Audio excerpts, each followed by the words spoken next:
Sabato 15 novembre, Sant'Alberto Magno, vescovo e dottore della Chiesa.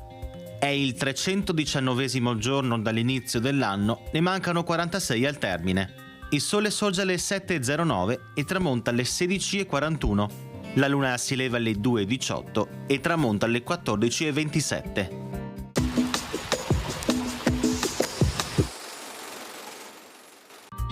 Viene approvata dal Senato la legge che obbliga gli ambasciatori, i rettori sia di terra che di mare, i provveditori e i sindaci a depositare di loro mano per iscritto entro 15 giorni le loro relazioni, consigli e quant'altro ritenessero utile affinché venissero registrate in uno speciale libro tenuto al sicuro nella cancelleria ducale.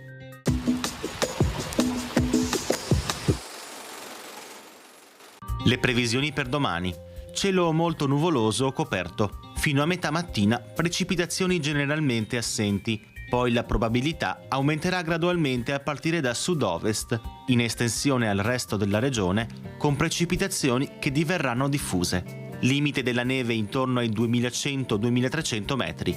Temperature minime stazionarie, massime in calo in pianura, altrove stazionarie. Venti in quota in rinforzo da sud-ovest, sulla costa moderati rinforzi di scirocco nel pomeriggio.